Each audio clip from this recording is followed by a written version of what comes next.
was posted to the Australian Embassy in Berlin in Germany.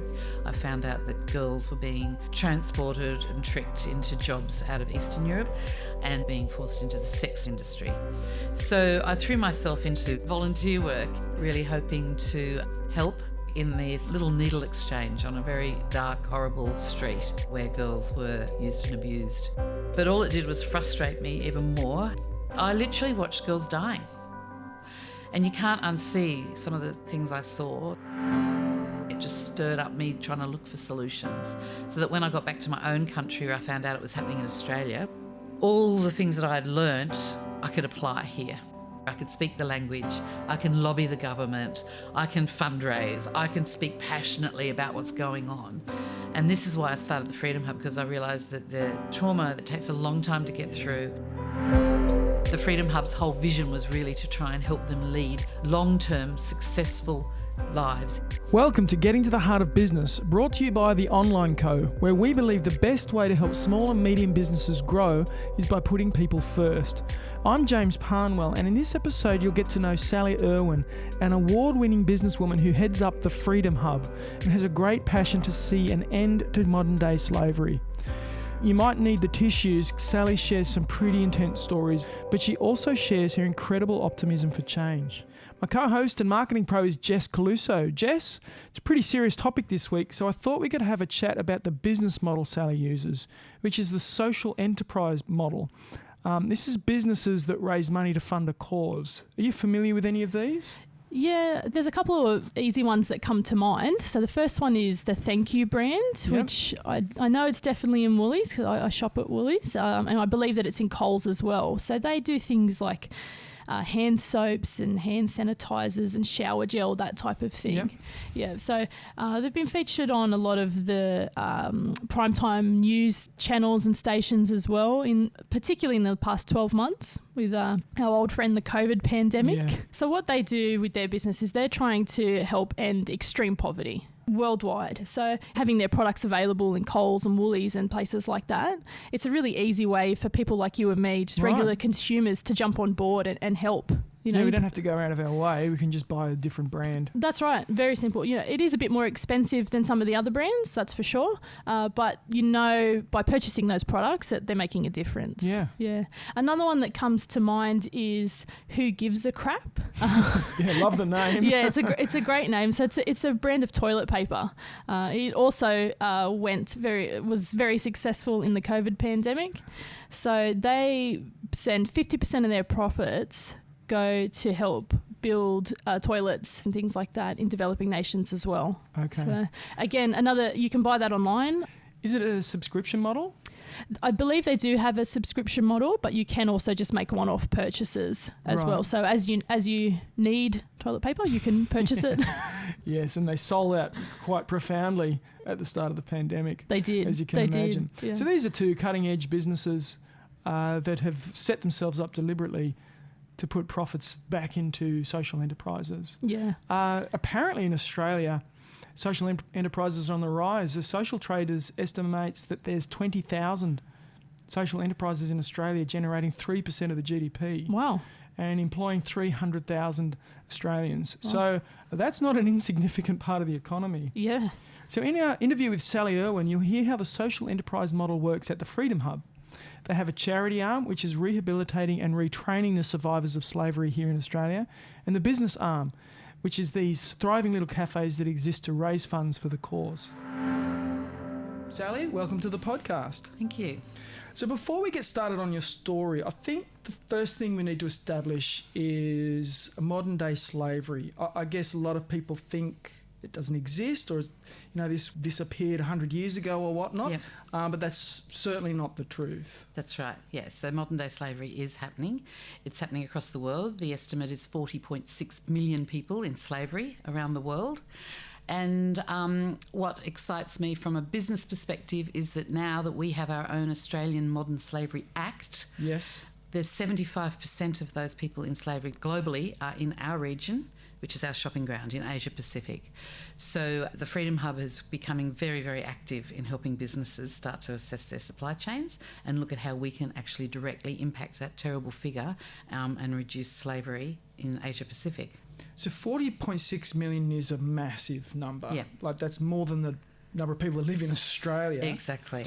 And when we compare this to maybe 200 years ago, are we talking more people than... Oh, yeah, we've got more people in slavery today than we've ever had.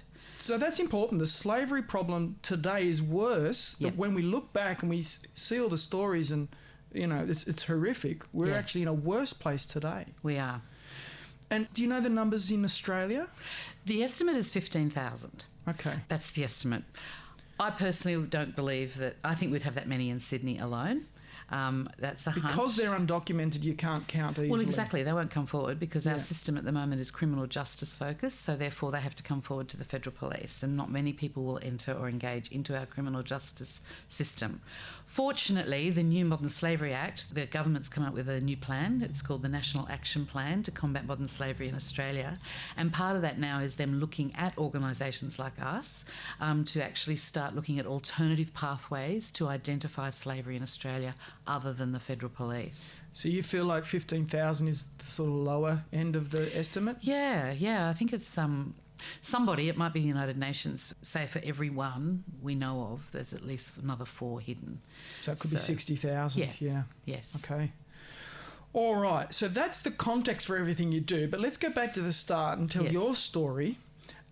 This wasn't your first ethical enterprise. You've worked on things like ethical makeup, ethical weddings, you volunteered in the salvos, and you had a corporate start to your career. Yes. So take us back to the start about how this all kind of got rolling. Well, my corporate background was with Myers Australia. I was a national buyer, ladies' shoes, which is every girl's dream, but it was actually a tough job.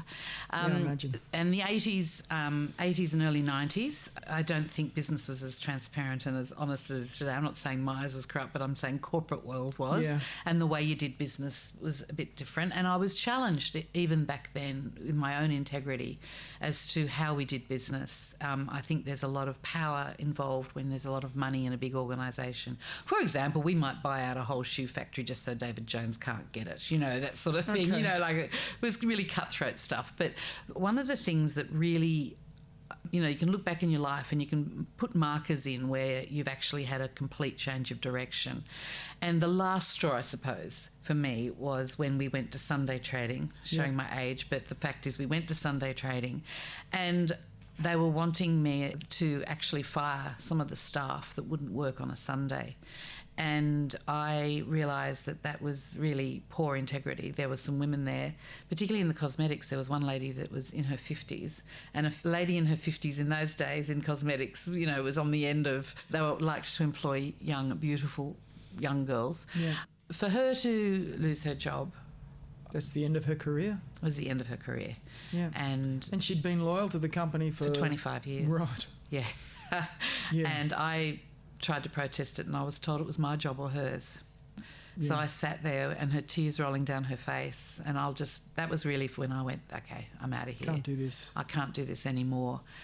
It was always company first, not people.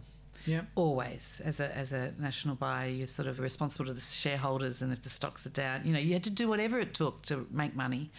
And so I literally spent from that moment on was the beginning of me sort of starting to leave the corporate world and start to look at other options. I literally then threw myself into having children and following my husband's career around the world So he's in the Navy. Yes, he's in the Navy. And so everywhere we went, though, retail's been in me since I was 14 years of age. So I've always just looked and studied best practice wherever we've lived in the world. We've had 35 moves in 34 years of marriage. Oh, wow. Yeah, and That's hectic. and I've watched business all over the world, and so I've just studied business all over the world, and always in my heart gone, one day I'm going to have my own business again, and it's going to be one that's going to put people first, not profit. Well, I love that. And so I feel that my time has come very late in life, but, well, actually the other big marker in my journey was when my husband was posted as the Australian Defence Attaché, so as a diplomat to the Australian Embassy in Berlin in Germany. Okay. And so it was there that I addressed the issue of human trafficking and modern day slavery. I found out that girls were being transported and tricked into jobs out of Eastern Europe. They were escaping poverty, or they thought they'd fallen in love with someone who was luring them to Berlin, and it's there that they were being forced into the sex trafficking, into sex industry. So to keep my head out of the world of diplomacy, where I just knew with my mouth I might say the wrong thing and then my husband sent home, I started to do volunteer work in this little needle exchange on a very dark, horrible street where girls were used and abused. Yeah, so, and also I felt in Berlin it was a time for me to also help my children not fall into the Diplo-brat system. Okay, Diplo-brat, I like that. Yeah. All their friends had limousines and drivers and chefs and all the rest. So I really felt that if I was doing something charity-wise that I can engage them in as well, and real-life stories of it kept their eyes on reality. So I threw myself into that, really hoping to help. But all it did was frustrate me even more as someone who loves to succeed in life. In everything I do, I throw myself into things. I couldn't speak the language. And most of the girls being trafficked that I was meeting couldn't speak the language either, German. I was hopeless at it. 18 months of training, still hopeless at it. I couldn't obviously lobby because I'm a diplomat representing Australia. Yes. We'd be in major trouble if I started lobbying the government about what they're doing about trafficking. So I couldn't lobby. And I literally watched girls dying. They'd arrive at 16, 17 years of age, beautiful, but they'd be shot up with heroin and drugs very quickly so that they became so addicted that they wouldn't leave their controller. And they were selling themselves for €2 with no condom. Oh. So they'd get AIDS. And I was literally just watching people die. It was awful. It just changed my life. And I saw the beat. I mean, literally, I'd spend mornings wiping blood off people who'd been beaten. So, you know, not just females. There were males that were females, if you know what I mean. You know, so we're just trying to help them get through the day, ready for the next night of abuse and beatings. And it was just horrible. And you can't unsee some of the things I saw that were done to people. It's just hideous. And after 4 years of watching them die and watching the things that I saw and seeing the impossibility of solving the problem, the borders are down in Europe for criminals. Yeah. They can ship people across borders, drugs, weapons, all that. It can go anywhere. But the jurisdiction of the police at the time might have improved, but at the time, the borders were still up. Okay. So it seemed impossible. How will you ever end slavery in Europe? Added to that is the shock that I always thought Europe was civilised like Australia, and I never really realised that this was, you know, you think of slavery, you do think of poorer countries. So it was a bit of a shock as well. So there was just a lot, but I can now reflect and see that all that did was sort of stop me trying to save everything. It just stirred up me trying to look for solutions, so that when I got back to my own country where I could speak the language, I can lobby the government, I can fundraise, I can speak passionately about what's going on. I just knew that once I found out it was happening in Australia, which I didn't actually realise when I first came back, it took me a while to realise, but I just know that now when I got back to Australia, found out it was happening, all the things that I had learnt I could apply here. And this is why I believe we can have no slavery in Australia, we're an island. Yes. So we have borders. We don't have the extreme poverty that people are escaping other countries to, you know, that lures people in. So we don't have the big organised gangs and criminal weapons and, you know, what you're dealing with overseas that funds the $150 billion business that human trafficking and slavery is, goodness. The second largest profitable business in the world. We've got police that are not corrupt. We've got borders. We've got policies. We've got just basic human rights. Fair Work Australia. We do have an award rate system, you know, so we shouldn't have slavery in our country. There is not a legitimate reason other than greed and somebody wanting to exploit someone for their own profit. So how does it happen here? Like, how do these people end up in Australia enslaved? Many ways, many ways. There's many pathways.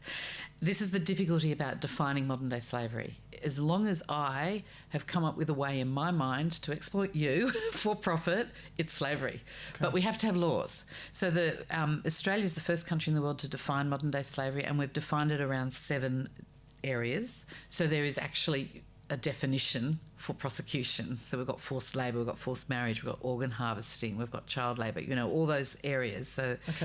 So there is laws. But people come into the country, the pathway into being in slavery is so various. It could be someone coming to study at Sydney Uni.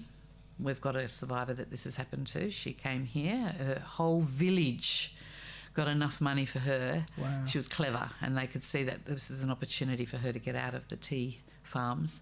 The whole village saved money for many, many years. Her family's life savings and everything went into getting her here. But of course, Australia's a lot more expensive to live in a village in China. So she soon ran out of money. And the shame, there is just no chance that she's going to tell anybody that she's run out of money. So she went looking within her own culture for work and ended up in Chinatown in a slavery, in a kitchen out the back, in an unpaid, an abusive system. Okay. They take very clever at manipulating, and you know, if you tell anybody, if you tell the police, you'll be locked up. They don't know Australian laws. We've had Muslims that have been told that they're going to be killed if they tell anybody, because Australians hate Muslims, and that they'll be executed. We don't execute in our country, but they don't. So they don't know their rights as an Australian? No, a lot of them haven't even done much education, because they've grown up in a village and they've got another language. So this girl was smart and had learnt English, and they'd done everything to get her here, and she was going to be almost the village's lifesaver, you know. But then there's others that have come here to work. We've got one, for example, that came from Fiji, and she wanted to start up her own restaurant. So she had saved up enough money to replace herself in her restaurants in Fiji, and she arrived thinking she was going to get a great job in a restaurant in Byron Bay, actually. And when she arrived, they said, well, we need your passport in Australia. We need the passport so that we can sort things out. Well, that was the end of her identification. Get in the car, we'll drive you to your accommodation, because that was all part of the package. And it was a mattress on the floor in a garage behind a restaurant. She was locked in and brought out every night to do the dishes. It took 5 years before she managed to break away. Right. Yeah. So they can come in for a job. They can come in to study, or some are sold into. You know, we've got another one that was sold by an uncle in Thailand to come over here and work, but was into a brothel. There's plenty that come thinking that they're going to have a better life.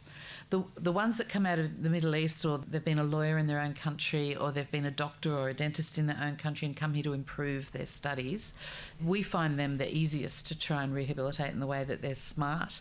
They've usually got out of the system very quickly. They've realised that they've made a mistake, and they will run, and they're courageous, and they're more educated. They've usually got English, you know, so we find them much easier to actually work with, and we'll have them within 6 months usually through the trauma into the criminal justice system, and we will start running classes to help them get the job or whatever it is they came here to do. But the ones that have come from a small remote village in Papua New Guinea or an Indonesian island, or, you know, they've been tricked, or they've come here believing they're going to have a better life, they're the ones that fall into dangerous situations and can be there for a long, long time. So how do survivors get referred to you, or how do they come into your help? Okay, so we have probably 3 main pathways that they come to us.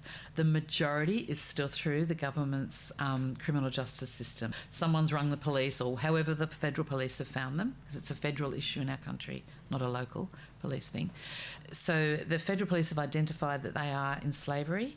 They are then given to the Red Cross, and the Red Cross is the government paid Support for Trafficked Persons program, which is a 60-day program that gives them their Centrelink and their visa, bridging visa, helps them get a psychologist once a month for 1 hour, and does all the good stuff. I always imagine the Maslow's needs. It's like that bottom rung. Just get the basics, get first. Shelter, food, safety done. And this is why I started the Freedom Hub, because I realised that the trauma that they go through is a long term. It takes a long time to get through. And then depending on their English language or their level of education, it's a long time before they're really ready to sustain a long-term job. So, and a lot of them have come with bigger visions than working at McDonald's or making bangles and selling them in a market. You know what I mean? So the Freedom Hub's whole vision was really to try and help them lead long-term, successful lives independent of the system and living in a long-term job or having a long-term job that's paid well into why they come to the country. So that's the main pathway. Yeah, through the police, yeah. Through the Federal Police or through the Support for Trafficked Persons program. And then the Salvation Army run a safe house for trafficked women with 10 beds in it. They also will refer survivors to us. Some youth services. We've got young girls that are running from their families because they're being forced, Australian girls who are being forced to marry, and it's illegal in our country. Forced marriage is part of slavery now in our country. So they're running. They don't want to put their parents on the stand, and they're not going to go through a criminal justice system, so they often end up homeless on the streets or with a youth service. We get referrals through the domestic violence services. There are women who domestic violence can start as a man abusing or beating up a lady, but she'll still hold down a job, hide the bruises, and not tell anyone it's going on. It crosses into slavery once she loses all her freedoms. No phone, can't leave the house, can't have a bank account, has to be supervised. And then there might be the violence, or there usually is the violence as well that's going on. But it's more that factor. So as domestic violence centres are starting to recognise that there are women like that, if they do finally run and end up in their shelters, they're going, wow, because it's a different type of trauma, it's complex traumatic. Yep. They will refer them to us, so we get some that way. So that's the police or the government's referral pathway. There's our community service pathway, and then the third pathway into our service is direct calls. As we are getting more well known with our cafes and with our retail and with podcasts like this and business, particularly with the Modern Slavery Act and all the training we're doing. I trained over 400 businesses in 2019. As more and more people are learning about slavery in Australia, we're getting the calls. We're getting the whole, I know somebody, or the next door neighbour's got a cleaner that hasn't left the house for 6 years. I know somebody, we're starting to get the direct referrals. So they're a lot less, but we are gearing up and setting up we've always have, to be honest, because of my experience in Berlin. I have literally set up policies, safety processes and management systems just so that we are ready to have a lot of people that we're having to manage pre the criminal justice system. It would always be our goal to get them to then eventually, once they trust us, our goal would be to go through the criminal justice system, because who wants criminals like this in our country? And also there's a lot of benefits for them. They get the Centrelink and they get all that, so it would be better. But at the moment, the process to go straight into a heavy interview with a policeman is a really scary thing. So we've set up so that we can actually hopefully spend some time developing the right trust, using trauma-informed interviewing techniques and things like that to help them. And then we go with them on the journey through the criminal justice system. Do you run a B2B business? And if the answer to that is yes, my next question for you is, are you using LinkedIn? And if your answer to that is no, there are missed opportunities there. So many of the big deals that are happening these days for B2B businesses are starting from LinkedIn. If you need help with LinkedIn and you want to find out a bit more about it, head to our website, theonlinecode.net. Okay, so tell us how the Freedom Hub works in terms of having, I guess it's businesses that fund the back end. So it was a little bit different in the way that back in 2014 when I started, most social enterprises tend to run a business for an issue, and it's usually someone else's, for a cause, or they're giving money to another organisation. So I always felt it was a bit different, but there's a lot more of it now. But it was pretty original in 2014 to have our own charity that we're raising money for, all within the one organisation. And being a startup, you tend to, like all startup businesses, you just grow without necessarily thinking about processes, systems, even legals. So in a perfect world, it was actually great, because we got to the point by the end of mid-2019 that we were 60% self-funded through our events, through our cafes, through our online retail.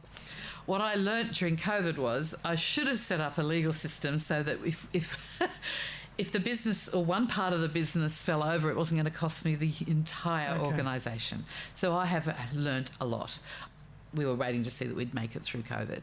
But now we know we're through. We're literally sitting down and going, okay, what are we going to do now to set our business up so we've got separate entities, so if one collapses, the whole lot doesn't fall over. So when COVID hit and I sat there watching all our events cancel, we might have 2 or 3 people come into the cafe and they'd stand at the door with masks and go, 2 coffees, too scared to walk in the door. Like, it was pretty scary times, if you remember. None of us knew how it was what does this mean? We've never experienced it before. And we didn't know how it was being carried. And it was just, so it was pretty scary times.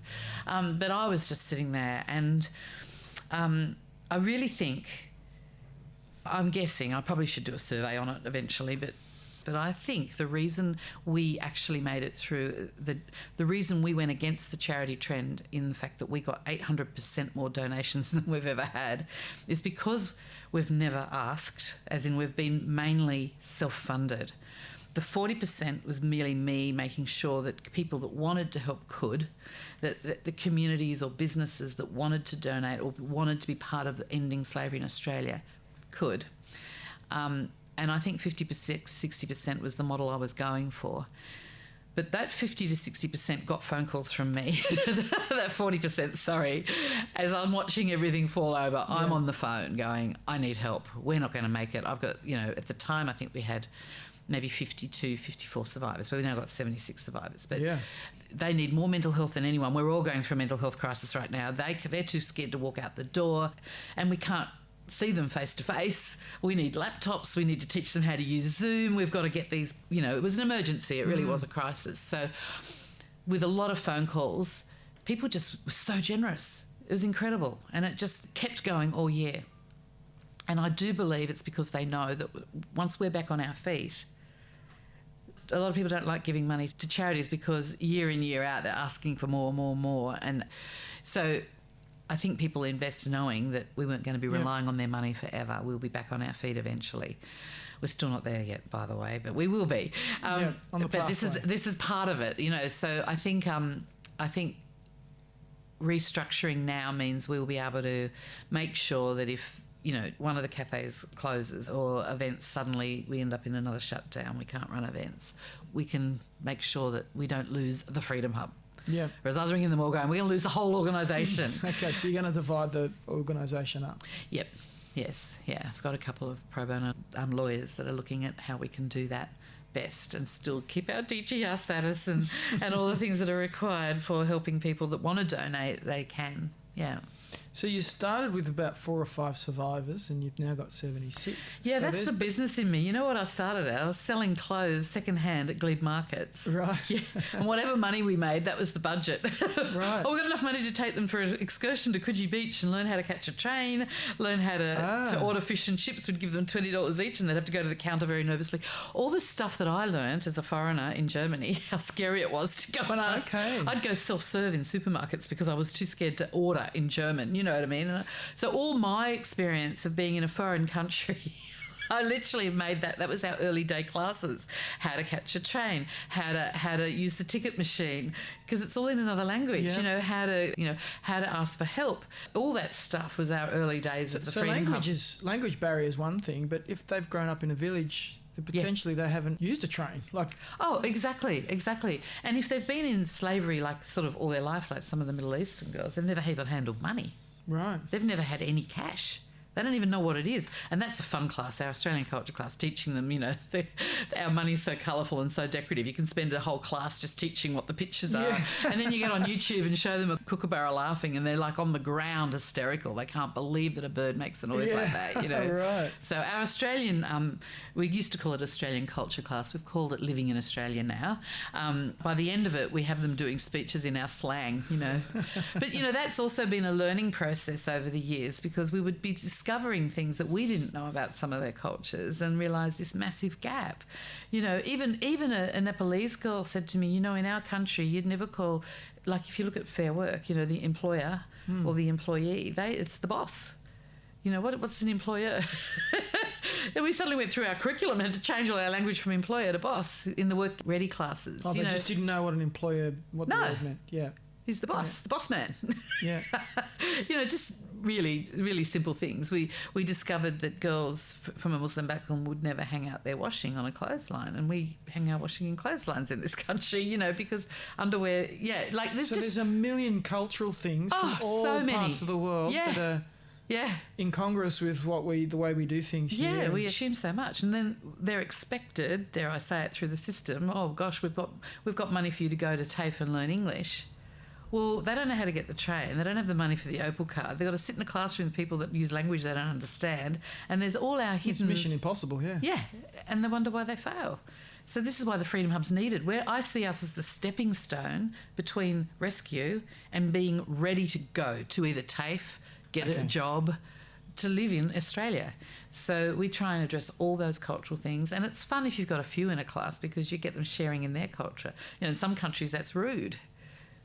For us, putting a thumb up. Sorry, putting a thumb up on a radio. Can't. I'm showing you a picture here. But yeah, doing that is all so good. For us, all thumbs good. Up is we're great. Yeah, great. Good on you. But that's actually like can be actually extremely rude in some countries. You know, so we've got a whole class on even body language, what's rude and what's not rude, and we've covered a lot over the last 7 years, and we're just always tweaking and adapting our courses. So as an organisation, you've obviously scaled from 4 to 76. Yeah. And so there's all sorts of growing pains in there. Oh, tons. Every day. Right down to this morning's computer crisis. But yeah, there is. There's lots of growing pains. So COVID's taught every business person their weaknesses. I think it's been an incredible, and I think that's a silver lining. I think that's a good thing because it's made us all reassess where we're at, what's important, are we trying to do too much? You know, it's been an incredible journey for every... I immediately networked. I immediately jumped into as many business networks as I could because we needed each other to survive, really. But pre-COVID, I suppose the biggest shock for me was I was a successful businesswoman and I've studied businesses all over the world and I've dabbled with business. I'd never appreciated that startup is so different than any job I've ever had. You know, it's very easy to climb to the top. I've never found business difficult until I set up my own. And I think that's because of decision fatigue, to be honest. You have to decide every process. Yeah. Like when we first got this building, the postman turns up with this mail and it's like, oh, what's our system for processing the mail? Does it go in one box and we all look for it? Do we set up slots like you do in a lot of corporates where you know, each person's letters go into, you know, like it's just, the phone rings. The Freedom Hub. Hello. It's like, we need a system for the phone. Yeah. Like it's just everything, you know, cleaning. You have to learn everything. Do we need to have sanitary things in the toilets? Or, you know, like, what do we do about the bins? We have to, everything is major. You've got to research and work out what's best practice for every area. And whereas in corporate or in any other job, it's sort of like, oh, I'll ring the IT department or I'll ring the HR department. Or is there an accountant done years ago by the founder who did everything for a year or two before hiring people and gradually passing off tasks, developing systems over maybe decades, and then you inherit that when you walk in the door. That's right. But you're now starting this thing that doesn't exist. Exactly. You've got to create it. Exists. And you've got to work out what's everything. The best practice. You don't want to set something up that's only going to work for the next 12 months because by then you've scaled to another level. You don't want to have to recreate. So I made sure we set up with all online platforms because I knew that was the way of the future and that's the way of business compared to when I was, you know, I was even pre-barcode days. You know, I'm a dinosaur when it comes to business in that regard. So, you know, we set up obviously Dropbox and Asana was our project marketing. And back, you know, 2014 Asana's, everyone's like, what's Asana? And everyone's got it now, I think. But anyway, so it's like Slack and Trello, you know. So we set all that up from the beginning. Obviously, we went straight to Xero instead of MyOb. But, you know, I had to research all that and go with the latest, knowing that I didn't want to have to re-establish things. So I would say that would be one of the key learnings there as far as really being current, but also recognise that your idea is brilliant, but no one gives a rip about your idea because you've actually got to make things work so that your idea can grow. Because if you're flat out working on the product and you haven't worked out your delivery and your processes for managing that product, you can't do the customer service, you can't do, for me, the community service. That will never survive. So you've actually got to make sure you've got all your systems and processes in place and also the legalities. Because the other thing when you're starting up is it's very linked to you and your identity. So you're really emotionally invested. Totally. And you also know the horrible stats that most startups fail. I know, they tell you that over and over again. I can see why. And I must say, at first I'm like, oh, you better sign a confidentiality agreement or whatever. And I'm like, nowadays, if they want to try and copy me, good luck.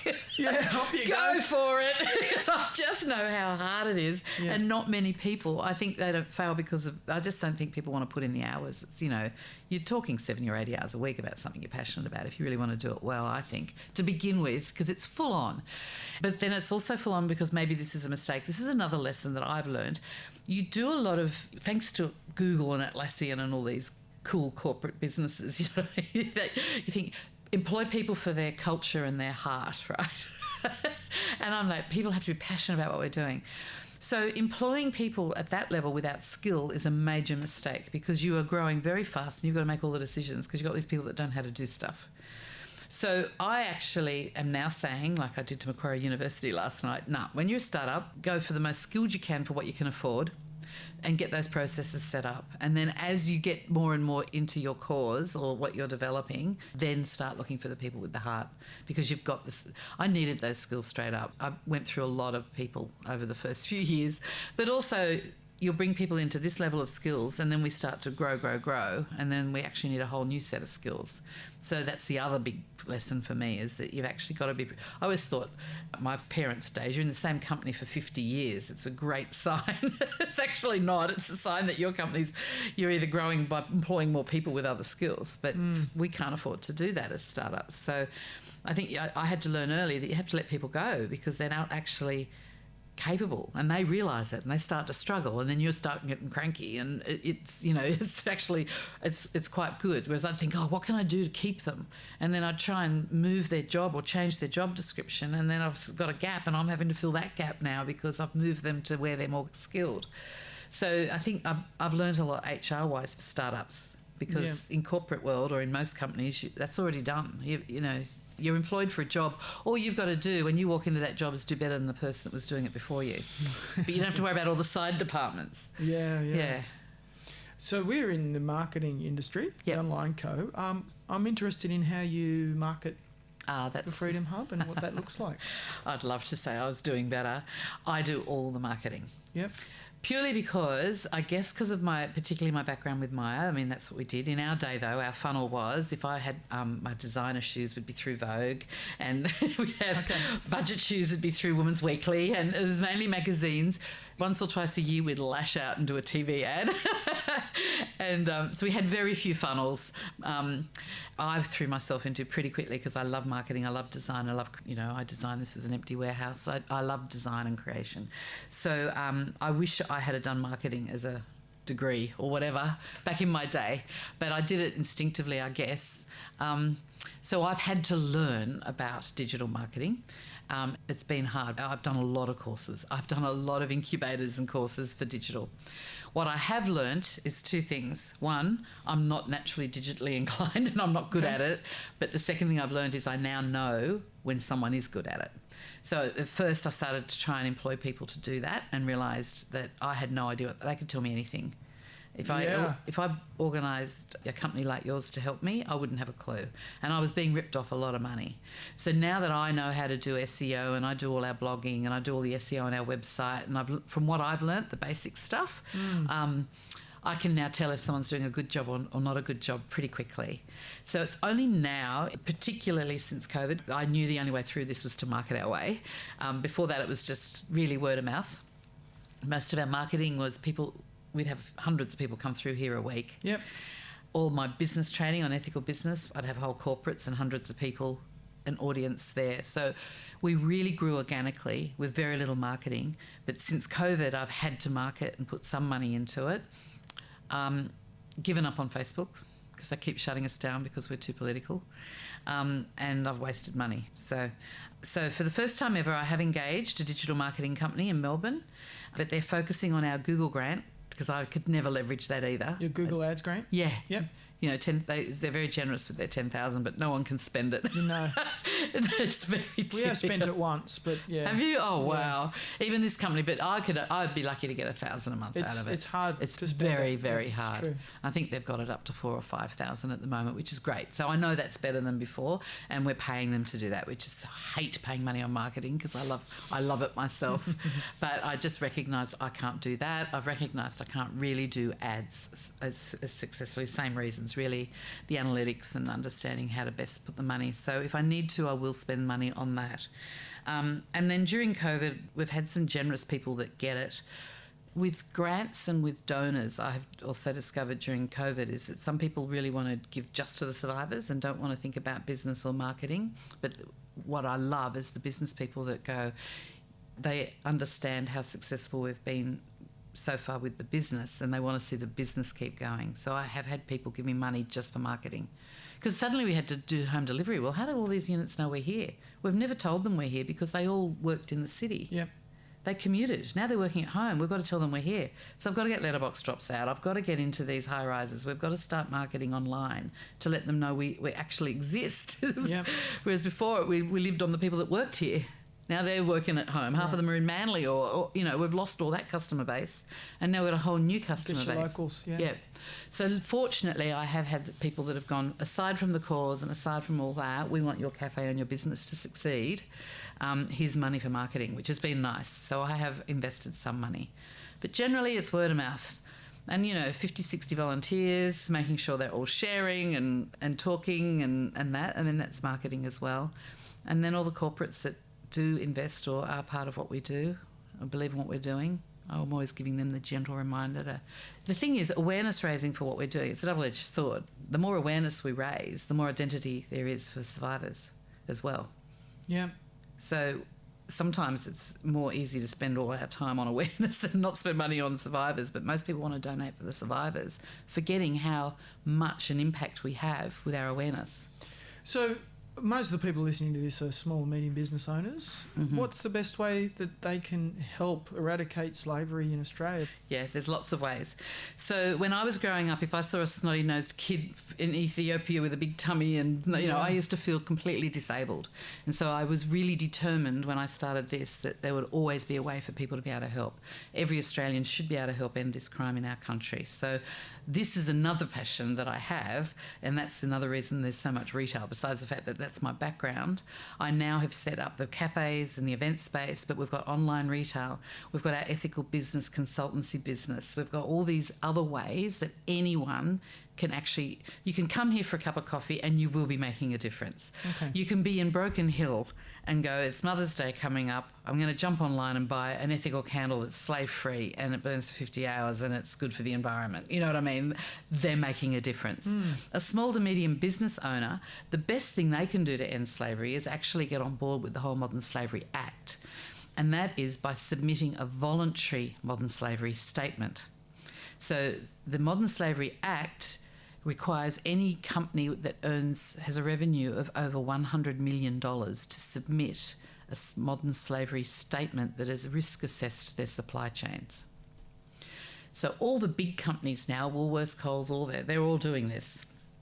And so they have 18 months effectively from the beginning of their financial year to do it. So they're all coming in now. Yeah. But that only addresses 3,000 businesses in Australia, and they're all very, very big. But their supply chain, having been an ex-buyer, I know what it's like with all the different, looking at my supply chain. If I've now one of those big companies, I've got due diligence to do, and I'm looking at a small business and I'm going, well, you've actually put in a voluntary statement. You've done the risk assessment for me. I don't have to pay someone to do it. You haven't. Then of course I'm going to start going with you. So my big drive and my big passion and what I'm trying to help small businesses do now is all the hacks. How to audit and assess your supply chain the way we have with an Excel spreadsheet and not having to spend the millions that other companies are having to spend, hundreds of thousands, on getting auditors into China and into Thailand and all the rest. So that's the best thing that they can do, I think. They can actually look at their own supply chains, start going, what's high risk, what's low risk, Let's see if we can get more low-risk business supply. Let's get a statement together. Let's get it into the government's registry. That government registry of businesses that have submitted statements is probably going to be the future shopping guide, I think, for anyone that's looking for an ethical supply chain. Okay. So it's a really good thing to do. So you train business people in how to run their business ethically? Is that a separate thing? No, it's part of that. So I train people on modern day slavery, and then we train them on the Modern Slavery Act and how to comply to that, the 7 compliance factors within that. I train them on how they can actually submit a voluntary statement, but then they've also got to look at their processes and how their HR, that they've got all the right policies in place, what have they got for grievances, all the human rights side of, whistleblowing, all that stuff. So all our policies that we've developed and drafted around all that as well. So there's a lot in it, and they just take what they can. But if anyone wants to be one of our suppliers, they must do that. They actually have to, because we cannot take the risks. Yeah. So all our suppliers have to go through a lot of signatures and a lot of processes before we can take them on. Okay. Yeah. But a lot of people come and do the training, and then they'll go, okay, I'm only going to do this much and this much. But it doesn't matter how much you decide you're doing. If it's even a small amount, you can still submit a statement saying this is what we are doing, we've started the path, and then the next year we're going to do this much, and the year after you can have a 10, 20-year plan. All the government want to see in these statements is that you're improving. Yeah, okay. So you might You're just... taking steps, yeah. Yeah, they're taking steps. There's no fines. You can actually declare that you've found slavery. It's not going to make any difference. The government's that you've declared where you found it, and you've got a process in plan. They've got to do that because... if we did the chocolate tomorrow, we'd all be on strike because we'd die if we didn't get our chocolate. You know what I mean? Well, and Woolworths has got 20,000 products. Exactly. And so who knows where all the ingredients from those products are sourced from. So working through that's a big That's right. task. So they've got to decide where they're starting, how they're starting, and how long a plan, and every year show an improvement. So really, I think if a small cafe like us can do it, everybody can do it. Okay. So that means that you can have a clean conscience that you're doing the right thing yourself, but potentially people will want to deal with you and work with you because you have taken the time to make sure you're clear. Yeah. Okay. Yeah. So where are you headed? What's your goals and dreams for the Freedom Hum over the next Well, the biggest years? silver lining on our, for us out of COVID was that we had to very quickly get all our survivors online. That has now opened us up to the fact that we've had to I've spent most of last year not only learning digital marketing, but also getting our curriculum online. Because doing a face-to-face with people with English as a second language or with trauma, you can adapt. Our curriculum is just very basic, and therefore we would adjust it to who's in the room. Putting it online is a whole different factor. So we've had to design the courses so it's at the lowest denominator, as in the terrible English and probably little education. And so it's very, very basic, but we've got every single course now online with lots of videos and lots of explaining and showing and how to do things. So the vision now is to roll this out across Australia. So if we actually find or identify survivors in, Townsville, we can actually help them. So the vision is to expand nationally, yes, for the first time, and potentially into Torres Strait Islands and some of the Pacific region. We could go around the world, but I just don't think we'll manage it, given that we're still trying to work out how to manage the technology. Yeah. But we have been given some solid grants to buy laptops and dongles so they've got data, because they don't even have data, Of course. Yeah, so it's really, it's an expensive vision. But the idea is we then have, in every major regional area of Australia, we will have an ambassador, and that ambassador will have teams of volunteers. And within those volunteers, they've got 2 roles. Some of them are more advocacy and awareness, because that will help us identify more survivors. And then the others are being trained as trauma-informed education coaches. So their role will be to be able to meet with the survivor, train them on the laptop, troubleshoot. We're putting TeamViewer into every laptop so they can actually jump onto TeamViewer if they need to. We've had to go through the whole exercise and expense of finding secure phones so that they can communicate without it all being in the cloud or any chance of... Because once you jump into cyberspace, you are right in there amongst the human trafficking criminals. Yeah. So we've had to do a lot of research, a lot of work, and we're still applying. That lady downstairs you saw me talking to, all she does right now is write grants for me. We are just applying for grant after grant after grant to just try and scale from a security side of things, our IT and tech, which is expensive. Face-to-face was great and it was very successful, which is why we've grown so much. but it made it Sydney-centric. So to be able to scale interstate and all over Australia and wherever, we actually need the technology to do it well. Yeah, wonderful vision. Well, thank you so much for coming on the podcast and sharing your cause. No and I'm sure there'll be people listening who are shocked, and hopefully also motivated to start ending this in Australia and be part of ending it worldwide. Yes. Well, we can. As I said, 75% of the slavery is in our backyard. Yeah. Yeah. Thanks again. No problem. Thank you. That was Sally Irwin, and you can find out more about her work at thefreedomhub.org. On that website, you can read about their Modern Slavery Act workshops. Jess, how did you feel when you first heard this interview? Yeah, I think I felt a bit shocked. Yeah. To be honest, I'm aware that slavery exists. I definitely was not aware that it exists in Australia to the extent that Sally identified. Yeah, it's staggering. Yeah, and you know, to think that today there are more people in slavery than, you know, sort of 200 years ago, 300 years ago. In any point in history. In any point in history. 40 million worldwide. It's just horrific. Yeah. It's really eye-opening. And she mentioned there are a lot of ways that we can help her and the organisation. And she talks about the Modern Slavery Act workshops and the big end of town being forced to review their supply chains to make sure they're clean, which for that size company is massive. It's a massive job.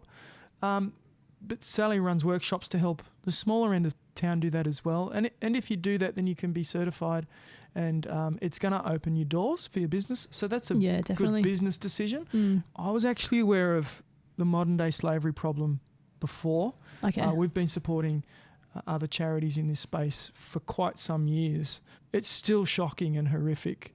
There's some things you can do as a business to make sure your supply chains are clean, which I think are pretty powerful. But particularly in terms of the Freedom Hub, I know that they've been really smacked by COVID. Yeah. Being a cafe, the whole hospitality industry really copped it back a year ago, and a lot of these guys are just getting back on their feet. So I'd like to personally ask if you'd consider supporting them somehow. If you're in the Waterloo area, it's a beautiful cafe. It's got great food. You'd enjoy yourself. But also you go to their website, thefreedomhub.org, and there's some things you can do there. You can buy candles. You can actually gift a survivor. So these survivors often escape with just the clothes on their back. So you can send them a $40 gift because they're basically rebuilding their lives. So there's a few things you can do to support them that way. And if this is something that you feel passionate about, then that's potentially a good way to start. So Jess, she talked about digital marketing quite a bit there in the interview, and specifically about educating herself. Yeah. So she knows if the people that she's hiring are doing a good job. What do you think about that? I think that's a great example. Yeah, totally agree. I think for any solopreneurs or people starting out a business or just anyone who's unsure of digital marketing, I 100% advocate for you to go and learn digital marketing yourself. And you don't need to become a guru. You don't. But understanding the basics. That's right. Jump on Facebook, open up Facebook Business Manager and start posting ads. Just see how they go. Yeah. Just spend $50 and see how it goes. Jump on Instagram, start posting, even set up a private Instagram profile and practice doing reels and doing stories and things like that if you don't want people to see, if you're unsure, if you're nervous. Even with SEO, start looking at keywords in your industry. Yep. You know, the great thing about digital marketing, particularly with social media, is if you post something, pretty much most of the time it can be deleted. So, you can't make too many terrible mistakes. So, and as your business grows and you get to a point where you can then outsource that or you can employ people to do that for you, you have a really good understanding of what they're doing. Yeah. And you'll know if they're doing a good job or if they're doing what you need them to do. Yes. So we actually have on-demand workshops designed specifically for this. Yeah. So if anybody comes to us and they're interested in learning a little bit more about that, we point them to these on-demand workshops. They're on our website. We also have one-on-one coaching that we can do as well. Sally touched on a few things around digital marketing James, and one of them was around learning it and understanding it yourself. And she mentioned that because she wanted to understand it. And so for me, that sort of raised a question around ethics in digital marketing. And so we're a digital marketing agency. I wanted to get your thoughts and see if you could explain, how do we do things ethically in an industry that can sometimes have a bit of a bad name? Yes, well, I guess it just can be murky as to what is being done. You're paying this money to someone, and what are they doing? So transparency is really the key word we use a lot. We talk about digital marketing that puts people first, and how are we going to do that for our clients? Well, it's around transparency. So I think it's really important that you're able to speak to the person that's doing the work. Yeah, definitely. Rather than having someone in an unknown country with an unknown name having access to your website, your social media accounts and your Google Ads account, all these business critical pieces of yours, doing who knows what at what quality, and being paid what price, like how much are they getting paid an hour? There's a whole stack of murky questions in there, as opposed to being able to get on the phone and have a chat to someone and say, what's happening with my SEO at the moment? Yeah. The way we structure things is that we do a 12-month rollout plan. So it's not just transparent around what are we doing in month one. It's also strategic to say we're heading in a direction for a result over time. I think that there are operators that potentially just say, right, what are we going to do this month? So we're actually planning that out 12 months to say we can achieve results by building upon month by month by month. And you've got access to that plan. So at any time you can go, we're month 3, that's what's being done. So we have monthly reports. The problem is the average punter can't read the data. We want to turn that into basic English, into business speak.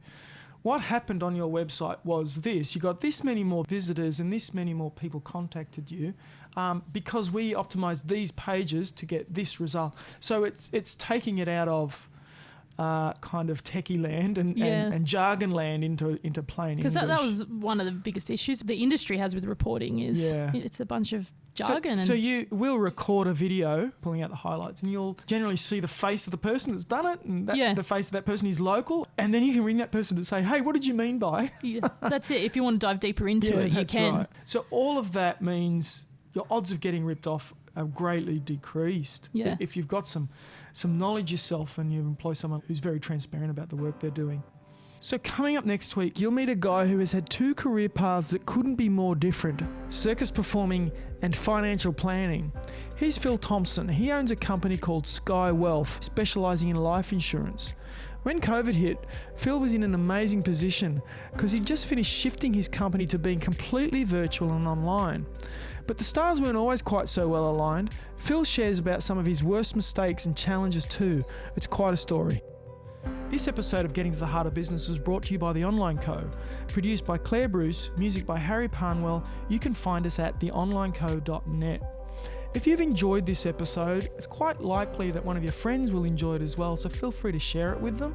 And please feel free to come and join us in our Facebook group, Getting to the Heart of Business community.